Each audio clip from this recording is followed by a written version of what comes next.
Hi guys, போன வீடியோவில் வந்து இல்லுஸ்ட்ரேட்டரோட ஆர்ட்போர்டு எப்படி கிரியேட் பண்ணுறது, அந்த ஆர்ட்போர்டில் வந்து எப்படி நம்ம கஸ்டமைஸ் பண்ணுறது, ஒன்ஸ் வந்து ஆர்ட்போர்டு கிரியேட் பண்ணதுக்கப்புறம் கூட நம்ம அதை எப்படி வந்து நமக்கு தேவையான மாதிரி மாற்றுறது அப்படின்றத பற்றி நான் கொஞ்சம் டீட்டெயிலாக பார்த்துருந்தோம். ஸோ இந்த வீடியோவில் என்ன பார்க்க போகிறோம் அப்படின்னா, ஸோ நம்ம அடுத்தடுத்து டூல்ஸ் எல்லாம் பார்க்க போகிறோம். நீங்கள் என்ன தான் டூல்ஸ் ஒர்க் அவுட் பண்ணி நீங்கள் பார்த்தாலும் ஸோ வேலை வந்து முதல்ல ஸ்பீடாக பார்க்குறதுக்கு என்னென்ன நீங்கள் செய்யணும் அப்படின்றது தான் ரொம்ப ரொம்ப முக்கியம். ஸோ இப்போ நான் வந்து ஒரு ப்ராஜெக்ட் வந்து ஒர்க் பண்ணிகிட்டு இருக்கேன் அப்படின்னா, ஃபார் எக்ஸாம்பிளுக்கு வந்து இந்த ப்ராஜெக்ட் எடுத்துக்கலாம். ஸோ இது வந்து ஒர்க் பண்ணிட்டு இருக்க ப்ராஜெக்ட்னா இதில் நான் எப்படி வந்து ரொம்ப ஸ்பீடாக ஒர்க் பண்ணுறது அப்படின்றதான் இப்போ கேள்வி. ஸோ இதை முதல்ல நீங்கள் வந்து கற்றுக்கிட்டிங்கன்னா தான் வந்து நீங்கள் என்ன டூல்ஸ் ஒர்க் பண்ணாலும், நீங்கள் என்ன ஒர்க் பண்ணி பார்த்தாலும் அதோட வேலை வந்து உங்களுக்கு ஈஸியாக முடியும். ஸோ அதை எப்படி ஒர்க் பண்ணுறது அப்படின்னா, ஜஸ்ட் நீங்கள் ஒரு ப்ராஜெக்ட் ஒர்க் பண்ணிகிட்டு இருக்கீங்க அப்படின்னா அடிக்கடி வந்து ஒரு சின்ன சின்ன விஷயங்களை, சின்ன சின்ன ஒரு காம்போனண்ட்டை வந்து டக்குன்னு ஜூம் பண்ண வேண்டியிருக்கும், அதை ஒர்க் பண்ண வேண்டியிருக்கும். அண்ட் அகைன் வந்து பார்த்திங்க அப்படின்னா ஆர்ட்போர்டு வந்து ஃபுல்லாக வியூ பண்ண வேண்டியிருக்கும். ஸோ இதுதான் பேசிக்காக நம்ம பண்ண வேண்டியது. அதில் முதல்ல விஷயம் என்னென்னு கேட்டிங்கன்னா ஜூம் தான். ஸோ ஜூம் வந்து எப்படி வந்து ப்ராப்பராக பண்ணுறது அப்படின்றத இந்த வீடியோவில் நம்ம பார்க்கலாம். கீபோர்டில் வந்து இசட் அப்படின்ற கீயை ப்ரெஸ் பண்ணிங்க அப்படின்னா ஜூம் டூல் வந்து ஆன் ஆகிடும். ஸோ ரைட் சைடு வந்து இப்படி டாப்லேருந்து ரைட் சைடு வந்து இப்படி ஜூம் பண்ணிங்க அப்படின்னா ஆட்டோமேட்டிக்காக வந்து உங்களுக்கு ஜூம் ஆகும். அதுவே வந்து லெஃப்ட் சைடு வந்து இப்படி ஜூம் பண்ணிங்கன்னா ஜூம் அவுட் ஆகும். அண்ட் ஸ்பேஸ் பாரை வந்து ப்ரெஸ் பண்ணி ஸோ நீங்கள் எங்கே வேணால் மூவ் பண்ணிக்கலாம்.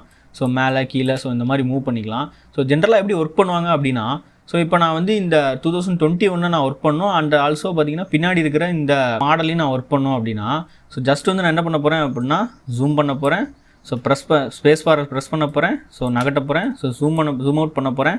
ஸோ கரெக்டாக இருக்கான்னு செக் பண்ண போகிறேன். மறுபடியும் ஏதோ ஒன்று பண்ண போகிறேன். ஸோ இந்த மாதிரி மாறி ஒர்க் பண்ணிட்டே இருப்பேன். ஸோ அதுக்காக தான் பார்த்தீங்க அப்படின்னா இந்த ஜூம் டூல் வந்து ரொம்ப ரொம்ப முக்கியம். ஸோ நீங்கள் ஜென்ரலாக ஒரு ப்ராஜெக்ட் ஒர்க் பண்ணுறதுக்கு இந்த விஷயங்கள் வந்து ரொம்ப ரொம்ப உங்களுக்கு யூஸ்ஃபுல்லாக இருக்கும். நீங்கள் ஃப்ரீயாக இருக்க டைமில் இந்த மாதிரி ஜூம் பண்ணி அண்ட் ஜூம் அவுட் பண்ணி வந்து ப்ராக்டிஸ் பண்ணிக்கோங்க. அது ரொம்ப யூஸ்ஃபுல்லாக இருக்கும். அண்ட் ரெண்டாவது, எங்கே நீங்கள் ஒர்க் பண்ணாலும், எந்த இடத்துல ஒர்க் பண்ணாலும் கண்டிப்பாக ஆர்ட்போர்டை வந்து திருப்பி மறுபடியும் ஃபுல் வியூவில் நீங்கள் பார்க்கணும். ஸோ பார்த்தா தான் உங்களுக்கு ஒரு ஐடியா கிடைக்கும். அதுக்கு என்ன பண்ணணும் அப்படின்னா, நீங்கள் எங்கே ஒர்க் பண்ணிட்டு இருந்தாலும் Ctrl+0 அடிச்சிங்க அப்படின்னா ஸோ ஆப்வியஸ்லி பார்த்தீங்கன்னா ஆட்டோமேட்டிக்காக ஃபிட் டு த ஸ்க்ரீன் ஆகிடும் உங்களோட ஆர்ட்போர்டு வந்து. இது ரொம்ப ரொம்ப யூஸ்ஃபுல்லாக இருக்கும். அது மட்டும் கிடையாது, இப்போ நான் வந்து மேனுவலாக ஜூம் பண்ணணும், ஸ்க்ரோல் பார் வச்சு ஜூம் பண்ணோம் அப்படின்னா, நார்மலாக இருக்கும்போது மவுஸ் வச்சு ஜூம் பண்ணிங்கன்னா ஜூம் ஆகாது. ஸோ என்ன பண்ணோம் அப்படின்னா, so normal tool big tool எடுத்துகிட்டு இப்போ நீங்கள் அல்ட்டு பிடிச்சிட்டு ஸ்க்ரோல் பண்ணிங்க அப்படின்னா ஸோ அது வந்து பார்த்திங்க அப்படின்னா ஜூம் ஆகும்.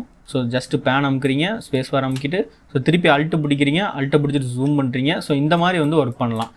இல்லை எனக்கு வந்து இது வந்து ஹரிசாண்டலாக மூவ் ஆனாலும் வெர்டிக்கலாக வந்து, ஸோ இது வந்து எனக்கு வந்து வெர்டிக்கலாக ஹரிசாண்டலாக மூவ் ஆகணும் அப்படின்னு நினச்சிங்கன்னா ஸோ கண்ட்ரோல் பிடிச்சிட்டு ஸ்க்ரோல் பண்ணிங்க அப்படின்னா ஸோ ஆட்டோமேட்டிக்காக அது வந்து ஹரிசாண்டலாக வந்து மூவ் ஆகும். வெர்டிக்கலாக மூவ் ஆகும்னு நினச்சிங்க அப்படின்னா ஷிஃப்ட்டை பிடிச்சிட்டு மூவ் பண்ணிங்கன்னா ஸோ வெர்டிக்கலாக மூவ் ஆகும். ஸோ எனக்கு வந்து ரொம்ப மூவ் ஆகிற மாதிரி தெரியுது, ஷிஃப்ட்டு பிடிச்சி மூவ் பண்ணால் எனக்கு ரொம்ப மூவ் ஆகிற மாதிரி தெரியுதுன்னு நினச்சிங்கன்னா ஸோ ஜஸ்ட்டு வந்து கீபோர்டை மூவ் பண்ணிங்கனாலே இது வந்து மூவ் ஆகும். ஸோ இதான் பார்த்தீங்க அப்படின்னா இந்த ஆர்ட்போர்டை வந்து எப்படி நீங்கள் ஈஸியாக யூஸ் பண்ணுறது அப்படின்றது தான். ஆர்ட்போர்ட்லேருந்து வெளியில் இருக்கிற ஏரியா வந்து கேன்வாஸ் அப்படின்னு சொல்லுவாங்க. ஸோ இந்த ஏரியாஸ்லாம் நீங்கள் வந்து ஒர்க் பண்ணலாம், பட் பிரிண்ட் கொடுத்தா அது வந்து வெளியே வராது, அவுட்புட் கொடுத்தா அது வெளியே வராது. அண்ட் நெக்ஸ்ட்டு வந்து இதெல்லாம் எனக்கு வேண்டாம், ஜூம் பண்ணுறதுக்கு இன்னுமே கூட ஒரு ஈஸியான வழி இருக்குது அப்படின்னு கேட்டிங்கன்னா, ஸோ ஜஸ்ட்டு வந்து Ctrl+0 அடிச்சுக்கோங்க. உங்களுக்கு எங்கே ஜூம் பண்ணுமோ அங்கே நீங்கள் கர்சரை வச்சுட்டு ஸோ கண்ட்ரோல் பிடிச்சிட்டு ப்ளஸ் அடிச்சிங்க அப்படின்னா ஆட்டோமேட்டிக்காக அந்த இடம் பார்த்திங்கன்னா ஜூம் ஆகும். அண்ட் கண்ட்ரோல் பிடிச்சிட்டு மைனஸ் அடிச்சிங்க அப்படின்னா ஸோ ஆட்டோமேட்டிக்காக ஜூம் அவுட் ஆகும். ஸோ இது கூட ஒரு வே தான். ஸோ நீங்கள் வந்து வேகமாக ஒர்க் பண்ணணும் அப்படின்னு நினைக்கிறீங்க அப்படின்னா ஜூம் டூலை எல்லா வகையிலும் யூஸ் பண்ண தெரியணும். எந்த இடத்துக்கு எது தேவைன்றதை நீங்கள் போக போக தான் கற்றுக்க முடியும், ப்ராக்டிஸ் பண்ண தான் கற்றுக்க முடியும். ஸோ அடுத்த வீடியோவில் இல்லுஸ்ட்ரேட்டரோட அடுத்த லெவல் மேபி ஐ திங்க் டூல்ஸாக தான் இருக்குன்னு நினைக்கிறேன். ஸோ அதை அடுத்த வீடியோவில் பார்க்கலாம்.